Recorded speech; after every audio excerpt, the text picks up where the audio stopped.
దూరముగా ఉన్నాను కానీ నా ప్రజలు ఎవరు కూడా మెలకు కలిగి ప్రార్థన చేయడం లేదంటున్నాడు.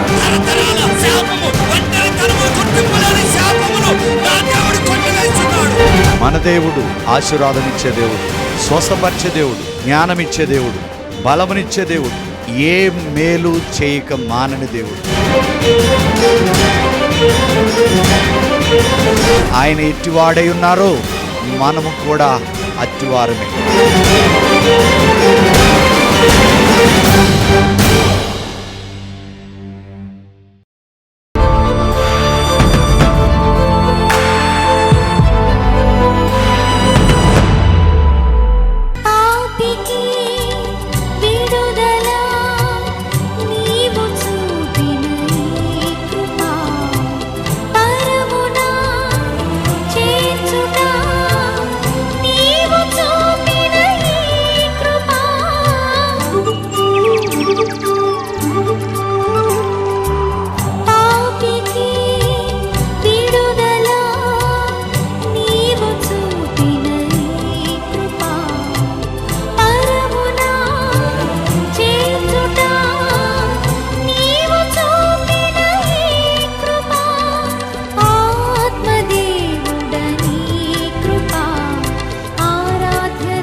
సో అభిషేకం నీ మీదకి వచ్చింది, అప్పుడు ఏం జరిగింది? ఓకే, ఇక్కడ నొప్పి ఉండేది, తగ్గిపోయింది. ఏమైంది అప్పుడు తగ్గిపోయేటప్పుడు? కరెంట్ శాఖలోకి వచ్చింది. అభిషేకం కరెంట్ శాఖలోకి వచ్చింది.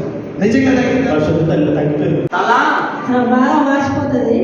ఎన్నిసార్లు తగ్గలేదు. ఇప్పుడు ప్రార్థిస్తుంటే దేవుడు మొత్తం ఇట్లా అగ్నిలాగా వచ్చి ముట్టి స్వస్థపరిచాడు. అగ్నిలాగా వచ్చి ముట్టి స్వస్థపరిచాడు. స్వస్థతలు ఉన్నాయి, అసలు ఉన్నాయా? నాకు కరెంట్ షాక్లే కాచి నడుము తాకి కరెంట్ శాఖలోకి వచ్చి నిన్ను నడుము నొప్పి తగ్గింది. హల్లెలూయా. దేవుని నామానికి మహిమ కలుగునుగాక. నమ్ముట నీ వలనైతే నమ్మువానికి సమస్తమును సాధ్యమే. అందుకే ఈరోజు మనము ప్రభు గురించి 3 విషయాలు మనం తెలుసుకుందాం. పరమ తండ్రి, ప్రభు అయిన యేసుక్రీస్తు, పరిశుద్ధాత్ముడు, త్రియేక దేవుడు 3 పనులు పొరపాటును కూడా చేయడండి. The God cannot 3 things. ఈ మాటలు నేను ఎందుకు తీసుకున్నానంటే, మన తల్లిదండ్రుల గురించి, మన కుటుంబం గురించి మంచి ఆలోచన ఉన్నప్పుడు ఆ కుటుంబము 2 సమూయేలు 7:29 ప్రకారం నిత్యము ఆశ్రయించబడుతుంది. ఆయన సన్నిధిలో నిత్యము ఉంటుంది. ఎప్పుడైతే మనం నమ్మిన దేవుడు సృష్టికర్తని, శ్రీమంతుడని, సర్వశక్తిమంతుడని, శాశ్వతమైన వాడని, అనంత జ్ఞాని అని, యుగ యుగములు ఏకరీతిగా ఉన్నవాడని, ఆయన ప్రేమ స్వరూపి అని, ఆయన అన్యాయం చేయుట అసంభవము అని ఎప్పుడైతే మనం తెలుసుకుంటామో ఈ 3 విషయాలు ఖచ్చితంగా మనం తెలుసుకోవాలండి. ఆమేన్. ఎందుకంటే కీర్తనలు 103:1-6 వరకు చదివితే గొప్ప దేవుడు అనటానికి అక్కడ ఆయన లక్షణాలు ఏముంటాయంటే, మన ప్రాణం ఎప్పుడైతే నిత్యము స్తుతిస్తూ ఉంటుందో అక్కడ ఏమని ఉంటాయంటే 6వ వచనం వరకు, మన దోషములన్నిటినీ కడిగేవాడు ఆయన, మన దోషములన్నిటినీ క్షమించేవాడు ఆయన, మన సంకటములన్నిటినీ కుదిర్చినవాడు ఆయన, సమాధిలో నుండి మన ప్రాణమును విమోచించినవాడు ఆయన. అంత మాత్రమే కాదు, కరుణ కటాక్షములు మనకి కిరీటముగా ఉంచావు. నేను ఒకటి అడుగుతున్న, దేవుని కరుణ కటాక్షము ఎవరి మీద ఉన్నాయో వారు గొప్పగా దీవించబడతారు, వేవేల ప్రజలకు ఆశీర్వాదకరంగా ఉంటాడు. అందుకనే చాలామంది ఒక మరణకరమైన వ్యాధుల్లో వెళ్ళటానికి కారణం ఏంటంటే, నిన్ను సృష్టించిన నీ దేవుని మీద, లేకపోతే నిన్ను కన్నా తల్లిదండ్రుల మీద ఎవరైతే అసూయ ద్వేషాలకి కలిగి ఉంటారో వారు ఖచ్చితంగా అకాల మరణాన్ని పొందొచ్చు, మరణకరమైన వ్యాధులైనా పొందొచ్చు. ఇది బైబిల్ కాదు, గొప్పవారు చెప్పిన మాట. అందుకనే ఈరోజు ప్రభువు గురించి మనం 3 విషయాలు, ఆయన ఏమి చేయడో, 3 things cannot to do the God 3 things. ఈ 3 ఎప్పుడు కూడా ఆయన స్వభావానికి విరోధముగా పని చేయడండి. అందుకే మీరేం చేయాలి? బైబిల్ చదవాలి, వాక్యం దివారాత్రము ధ్యానించిన కొలది అనేక పరలోక మర్మములు మనకి తెలియబరుస్తారండి. అందుకే ఈరోజు తల్లిదండ్రులారా, అన్నదమ్ములారా, అక్కచెల్లులారా, దేవుని పోలికలో ఉన్న ప్రతి మానవుడు, క్రీస్తును తెలుసుకున్న ప్రతి వ్యక్తి చేయవలసింది ఏంటంటే, 1 కొరింథీ 1:31 ప్రకారం మనము ప్రభువునందు అతిశయిస్తూ ఆయనే మనకు జ్ఞానముగాను నీతిగాను పరిశుద్ధత విమోచన అయినప్పుడు ఆ జ్ఞానం వలన మన ఇల్లు మన సంఘము మనకు కట్టబడుతుంది. అతి పరిశుద్ధమైన దాని మీద మన యొక్క కుటుంబాన్ని మన భవిష్యత్తుని కట్టుకొనొచ్చు. సామెతలు 3:16 ప్రకారం ఆయన కుడి చేతిలో ఉన్న దీర్ఘాయువు, ఆయన ఎడమ చేతిలో ఉన్న ధనఘనత, రమ్యమైన త్రోవ, ఆయన క్షేమకరమైన మార్గములో ఖచ్చితంగా నడవగలరు. ఆయనే మనకు నీతి గనక మనకు నిత్యము సమాధానం ఉంటుంది. మూడవది పరిశుద్ధత. ఆయన పరిశుద్ధుడైన ప్రకారం మనము పరిశుద్ధులుగా ఉంటాము. ఆయన కార్చిన రక్తము ద్వారా ఎఫెసీ 1:7 ప్రకారం మనం ఏ బంధకాల్లో ఉన్నా, ఏ బాధలో ఉన్నా, ఏ దరిద్రములో ఉన్నా, ఏ రోగములో ఉన్నా ఖచ్చితంగా మనము విడిపించబడతాము. ఓకే, కనుక మన దేవుడు ఏ విషయాలు మనకు ఎంత మొరపెట్టుకున్నా మనకు చేయడు. ఆ 3 విషయాలు మీకు చెప్పి మీ కొరకు నేను ప్రార్థన చేస్తా. ఫస్ట్ మాట ఏంటంటే, నీవు నేను తెలుసుకోవాల్సిన మాట, దేవుడు ఎప్పుడు కూడా అబద్ధమాడడు. ఫస్ట్ ఏంటి? గాడ్ కెనాట్ లై, is not a liar, is the lion. యూదా గోత్రపు సింహము.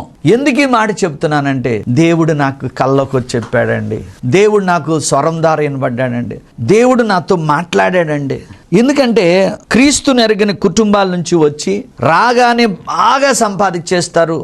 దేవుడు మమ్మల్ని బాగా ఆశీర్వదించేశాడు, మా బిడ్డల పెళ్ళిళ్ళు చేశాడు, ఇళ్ళు ఇచ్చాడు, బిజినెస్ ఇచ్చాడు అని నాతో చాలా వాగ్దానాలు మాట్లాడాడండి అని అంటారు. కానీ దేవుడు ఎప్పుడు కూడా నిన్ను ఆస్తిలో కన్నా, ఐశ్వర్యంలో కన్నా ఆత్మలో ఎదగాలని కోరుకుంటాడు. ఆత్మ బలం కలిగి గొప్ప కార్యాలు చేయాలనుకుంటాడు.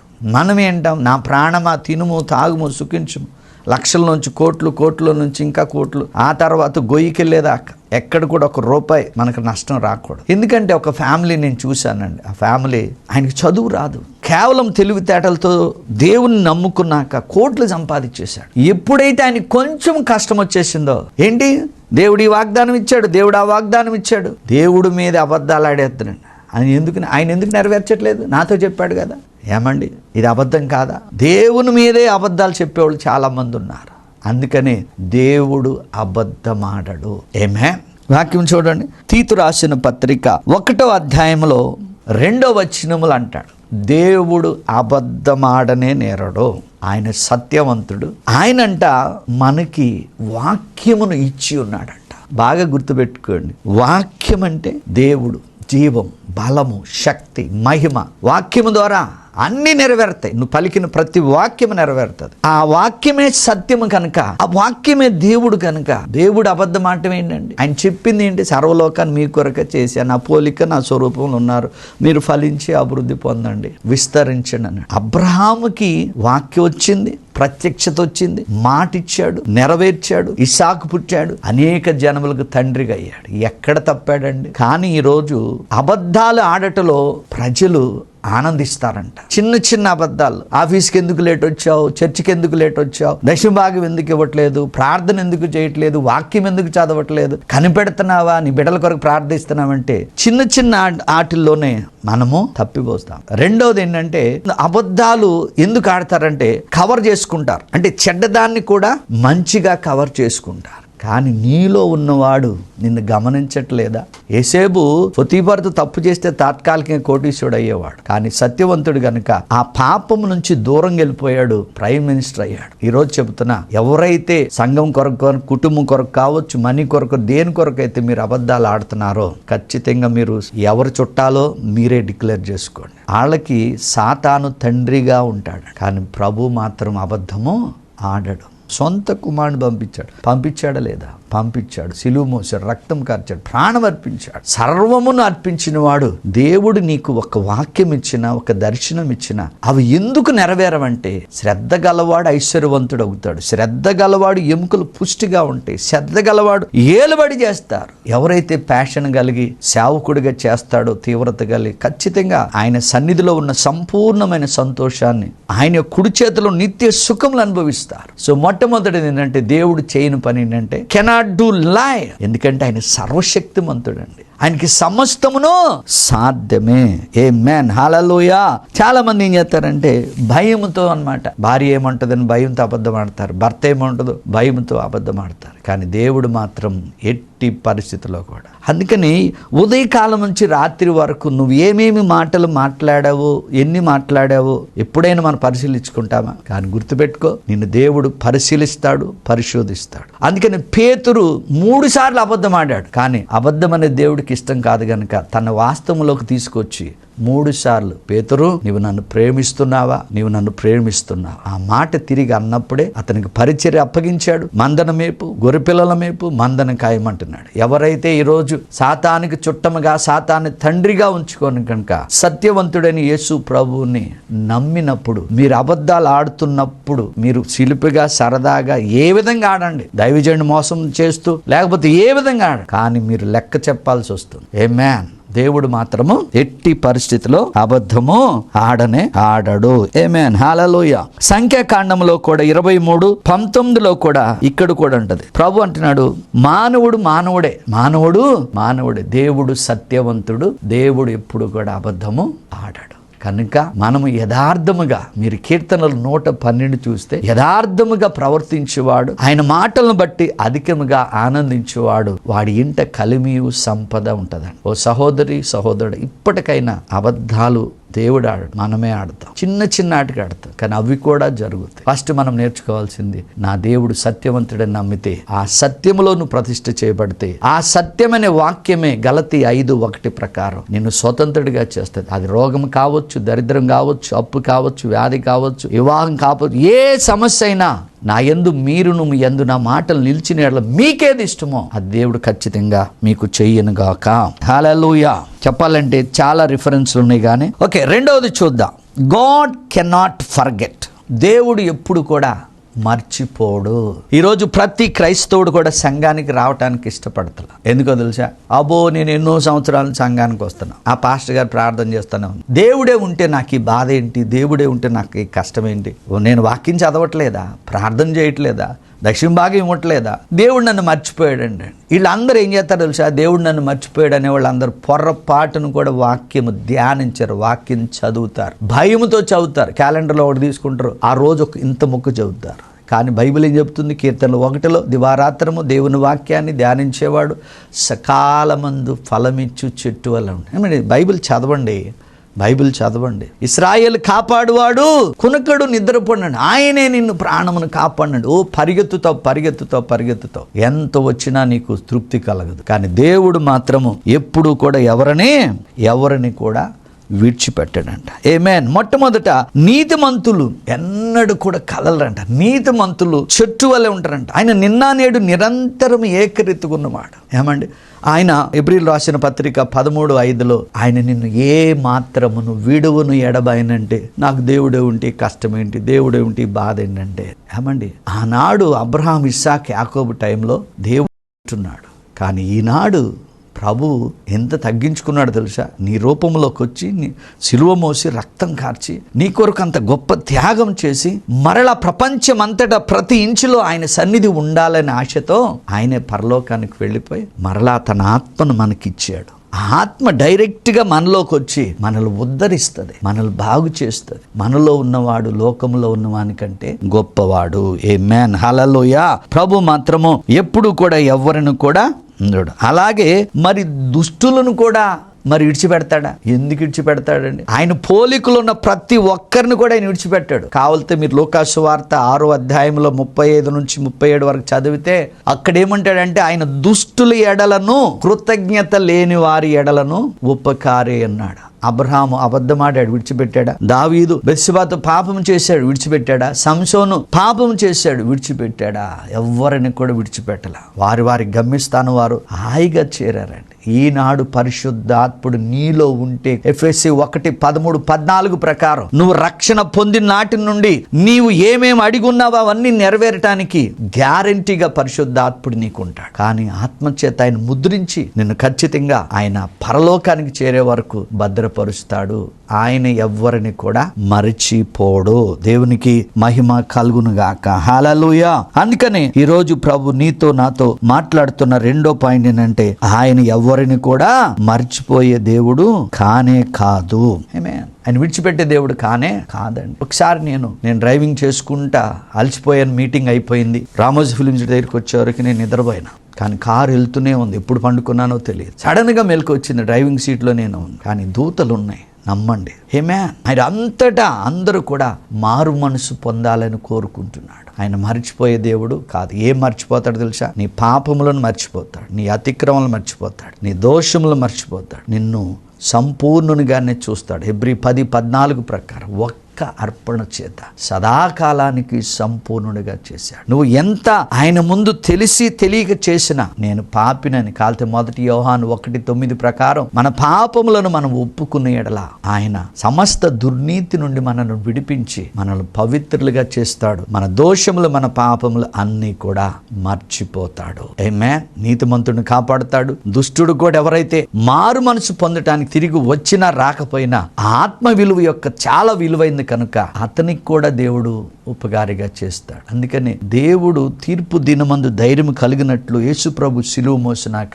మన పాపం క్షమించినాక మనల్ని కడిగినాక ఆయన చెప్పిన మాట ఏంటంటే ఆయన ఎట్టివాడై ఉన్నాడు, మనము కూడా అట్టివారమై ఉన్నాము. దేవునికి మహిమ కలుగునుగాక.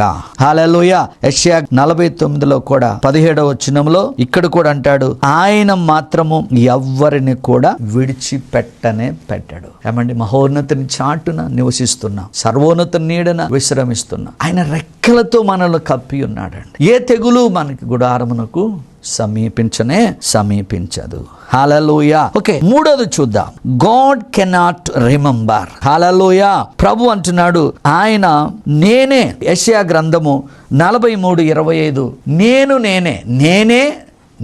నేనే నా చిత్తానుసారముగా మీ దోషములను, మీ అతిక్రమలను, మీ పాపములు అన్నిటినీ కూడా క్షమించాను అంటున్నాడు. ఓకే, ఏమండి, ఇది ప్రవచనం కాదు, ఇక్కడే నెరవేర్పు అంటున్నాడు. దీన్ని మరలా మనం హెబ్రీయులకు రాసిన పత్రిక 8:12 ప్రకారం అక్కడ కూడా ఏమంటాడంటే మీ దోషముల విషయమై దయగలిగి మీ పాపములు ఎన్నటికీ జ్ఞాపకం చేసుకోనంటే ఈనాడు క్రైస్తవులు పొద్దున్నే లెగిసి ప్రభువా ఎప్పుడో ఏదో చేశాను, ఆయన అప్పుడే చేసి నువ్వు నిజంగా క్షమించావు, వాక్యాన్ని నమ్మండి. రెండోది ఏంటంటే ఈ కెనాట్ రిమెంబర్.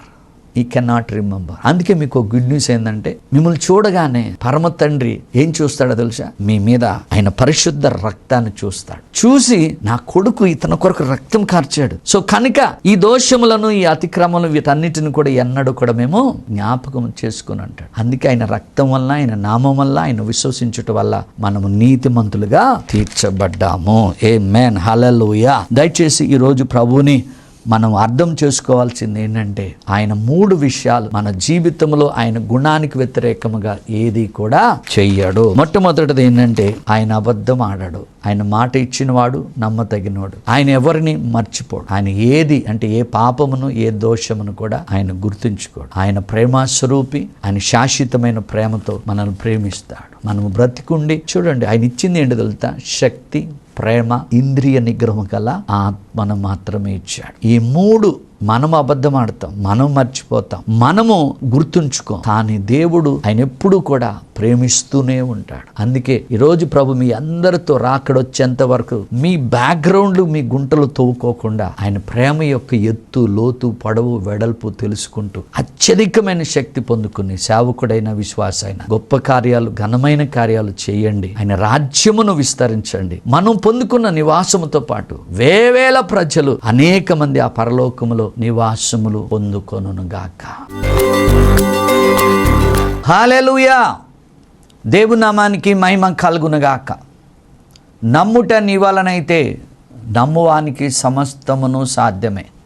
మరి గడిచిన కాలంలో దేవుడు చేసిన కొన్ని అద్భుతాలు తెలుసుకుని మన యేసయ్యను మహింపరుద్దాం. ఈమె పేరు రమణ, వాళ్ళ సిస్టరు, మరి వాళ్ళ మరిది గారు చిన్న పాప, అనంతపూర్ దగ్గర ఏదో ఒక పల్లెటూరు. వాళ్ళు బైక్ మీద వెళ్తున్నారు. సడన్గా వాళ్ళు ఎట్లా పడిపోయారో తెలియదు, కానీ దే మెట్ విత్ యాక్సిడెంట్. కానీ భయంకరమైందంటే ఆ చిన్న పిల్లకి ఈ దవడ మొత్తం కంప్లీట్గా ఇదైపోయిందండి. డాక్టర్లు చెప్పిన మాట ఏంటంటే ఆ బిడ్డ బతకదని.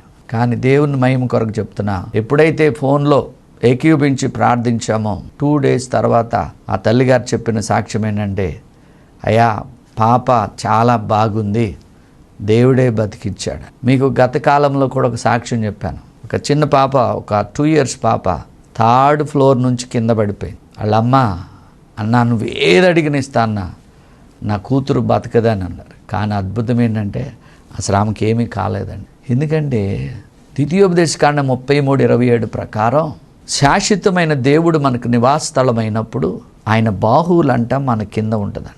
ఇద్దరిని క్షేమంగా కాపాడిన దేవునికి మహిమ కలుగునుగాక. మరొక సాక్ష్యం ఏంటంటే కడప, ఏమి కూడా ఆ సిస్టర్ ఫోన్ చేసి గావురు నడుస్తుంది. అయ్యా మా చెల్లి, మా మరిది గారు బైక్ మీద వెళ్తున్నారు.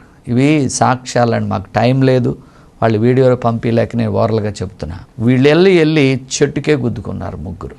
కానీ ముగ్గురికి అసలు ఎన్ని దెబ్బలు తగిలినో తెలియదు. కానీ వీళ్ళు కూడా మధ్యలో ఒక బాబుని తీసుకుని వెళ్ళారు. వాడికైతే నోట్లో నుంచి, చెవుల్లో నుంచి, ముక్కుల్లో నుంచి బ్లడ్ భయంకరంగా వచ్చింది. కానీ డాక్టర్స్ ఏం చెప్తారు మేము చెప్పలేం, బతకడం. కానీ 2 days భారంగా ప్రార్థించినప్పుడు ప్రభు ఆ బిడ్డను స్వస్థపరిచాడు.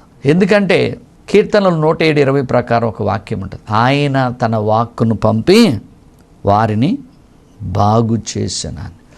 ఇవాళ రేపు చాలామంది సయాటిక్ పెయిన్తో బాధపడుతున్నారండి. ఈ దీనుడిని వాడుకుని దేవుడు కొద్ది మందిని సంపూర్ణంగా స్వస్థపరిచాడు. ఒక వ్యక్తి లోవరాజు కొంగర యానం దగ్గర అండి, ఎన్నో ట్రీట్మెంట్లు చేపించాడు.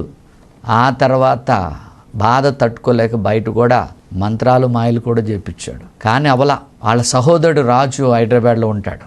అక్కడికి తీసుకువెళ్ళి ఎప్పుడైతే ఆ రోజు మీటింగ్ పెట్టి ఆ మీటింగ్లో జస్ట్ ఆయన మీద చేయి వేసి ప్రార్థన చేశామో, దేవుని మహిమ కొరకు చెప్తున్నానండి, ఆ రోజు నుండి ఇంచుమించు 3.5 లక్షలు అవుద్దన్నారు. అలాగే మరి ఆయన ప్రార్థన చేసిన వెంటనే ఆయన స్వస్థత పొందటం, ఇప్పటి వరకు కంప్లైంట్ లేదండి. మీరు కావాలితే ఆ ఫోన్ నెంబర్ ఇస్తా, మీరు కనుక్కోండి.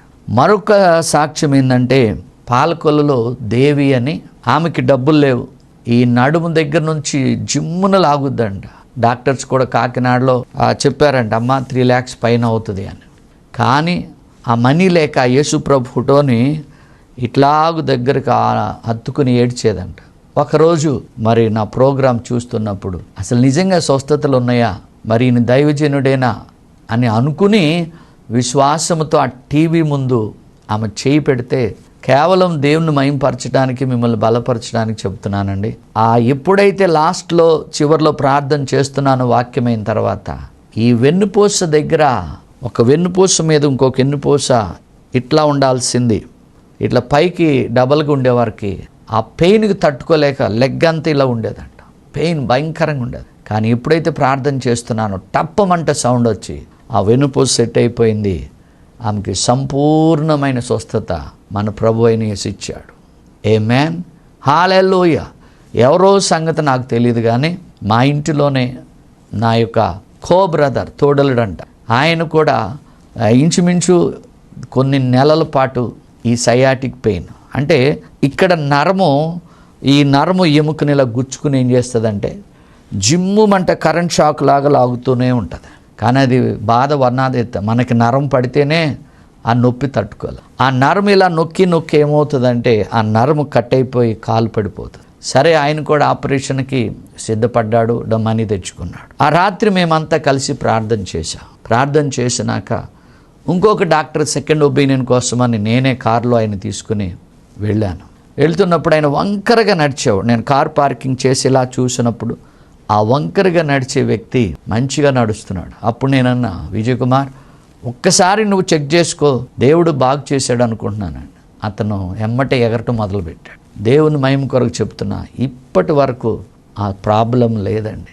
మన దేవుడు స్వస్థపరిచే దేవుడు. ఈ దీనుడిని వాడుకుని కొన్ని సంవత్సరాలుగా వేల ప్రజలను ప్రభు స్వస్థపరిచి ఆయన రాజ్య నివాసులుగా చేశాడు. ఎందుకు ఈ సాక్ష్యాలు నేను మీతో పంచుకుంటున్నానంటే, ఆయన నిన్న నేడు నిరంతరం ఏకరీతిగా ఉన్నాడు. ఆమేన్, హల్లెలూయా.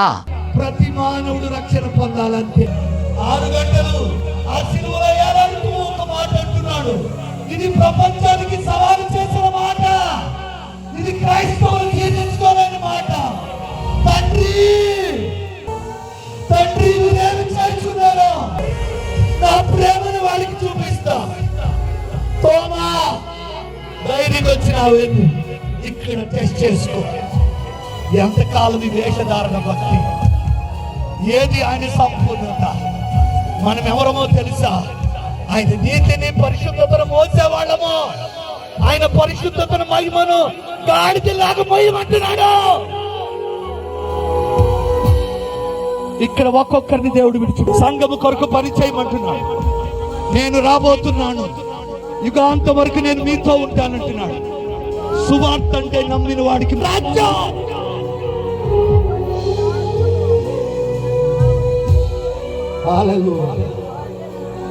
ప్రభు శక్తిని మీదకి రాబోతుంది. టచ్ లో, టచ్ లో, టచ్ లో, టచ్ లో, టచ్ లో. Thank you Jesus. కాళ్ళ నొప్పులు యేసు నామములో తొలగిపోవునుగా. చిన్న ఇది ఉంచే చాలు. Thank you. నేను చేసిన వరకు నా తిరగని యేసు నామములో కాలు చేయి పని చేయనుగా.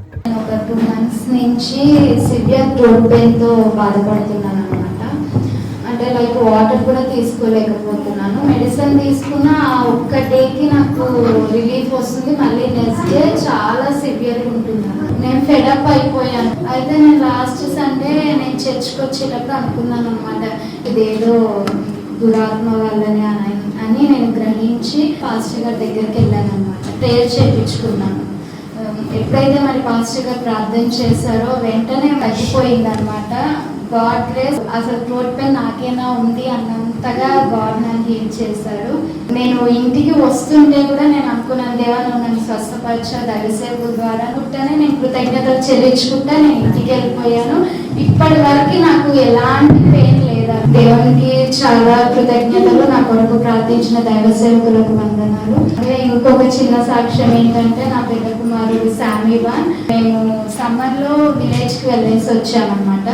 వచ్చినప్పటి నుంచి తనకి కాన్స్టిపేషన్ అంట. అయితే మేము 3-4 హాస్పిటల్స్కి వెళ్ళామని, వాళ్ళు ఏమీ లేదు అంటున్నారు. తనేమో బాధపడుతున్నాడు అనమాట. మేము చూడలేకపోతున్నాం. ఆయనకి ఏమీ లేదని మెడిసిన్ ఇవ్వట్లేదు. తనేమో చాలా బాధపడుతున్నాడు అనమాట. మరి అది కూడా దేవుని కృప బట్టి మరి లాస్ట్ వీక్ నుంచి తను చాలా హీల్ అయ్యాడు. స్వస్థపరిచిన దేవునికి ప్రార్థించిన దైవ సేవకులకు నా వందనాలు. ప్రార్థన చేసుకుందాం. మహాపరిశుద్ధుడా, జీవము కలిగిన తండ్రి, నీకు కోట్లాది స్తుతులు నాయన. అయ్యా, మీ గుణములో నాయన వ్యతిరేకముగా ఏది మా మీద ఉండదు ప్రభువా. మీరు అబద్ధం ఆడరు. అలాగే తండ్రి నాయన, ప్రతి దానిని అయ్యా మీరు మర్చిపోరు, మీరు గుర్తుంచుకోరు. మమ్మల్ని ప్రేమిస్తూనే ఉంటారు, మమ్మల్ని ఆదరిస్తూ ఉంటారు. అడ వరకు నాయన నీ పరలోక రాజ్యము చేరు వరకు ప్రతి వ్యక్తిని, ప్రతి కుటుంబాన్ని, ప్రతి గృహాన్ని, ప్రతి సంఘాన్ని నాయన వారికి శిరస్సుగా మీరున్నారు కనుక మీరు కాపాడే దేవుడుగా ఉన్నందుకు వందనాలు. ఈ సత్యాలు తెలుసుకునే భాగ్యం మాకు ఇచ్చినందుకు స్తోత్రం నాయన. మీరు నిజమైన ద్రాక్షవల్లి, మీలో అంతకట్టబడి ప్రభువా, యేసేబు వల్లే ప్రతి బిడ్డ, ప్రతి వ్యక్తి, ప్రతి సంఘము ఫలించెడు కొమ్మగా ఫలించును గాక ప్రభు. ఎవరైతే అనారోగ్యంగా ఉన్నారో ప్రతి బిడ్డను తల నుండి అరికాలు వరకు ఇప్పుడే నీ మహిమాత్మతో ఓషియా 14:5 మంచు వలె నీ బిడ్డల మీద నీ ఆత్మ కుమ్మరించబడి పాడైపోయిన, కుళ్ళిపోయిన ప్రతి అవయమునైన యేసు నామములో జీవము పొందుకొనును గాక ప్రభు. ఎండిన ఎముకలను మహాసైన్యముగా మార్చిన వాడ అయ్యా, క్యాన్సర్ని, హెచ్ఐవిని అయ్యా, చాలా మంది కిడ్నీలు ప్రభు డయాలసిస్ అయిపోయి ప్రభు మరణ పడకలో ఉన్న బిడ్డలను లేవనెత్తమని ప్రార్థిస్తున్నా. Sugar, PB, thyroid, SLE, sciatic pain తో బాధపడుతున్న ప్రతి వ్యక్తి యేసు నామములో స్వస్థత పొందును గాక. గృహాలను కట్టండి, సంఘాలను కట్టండి. మందిరాలకు బాధపడుతున్న దైవజనుని గొప్ప మందిరాలు దయచేయండి నా ప్రభు. ఉద్యోగాలు దయచేయండి, వివాహాలు జరిగించండి. బిజినెస్ పాడైపోయిన బిజినెస్ అయినా లేవనెత్తమని ప్రార్థిస్తున్నాను తండ్రి. నా ప్రార్థన ఆలకించి బిడ్డలను స్వస్థపరిచినందుకు వందనాలు, విడుదలిచ్చినందుకు, సమాధానం ఇచ్చినందుకు వందనాలు చెల్లిస్తాం. నీ ప్రోగ్రాం నీ మహిమ కొరకు నాయన కొనసాగటకు సహకరిస్తున్న ప్రతి కుటుంబాన్ని నూరంతులుగా దీవించమని యేసు నామములో ప్రార్థిస్తున్నాము తండ్రి. God bless you. దేవుడు మిమ్మలను బహుగా దీవించునుగాక. ఆమేన్. మా చిరునామా Kepha Joseph Matta, miracle home, house number 2-108/35, road number 3, Siddhi Vinayaka, Chittari Nagar, Boduppal, 5,92,000, Hyderabad, Telangana. Back side Shankaraiah function hall. మా ఫోన్ నెంబర్ 9848195752.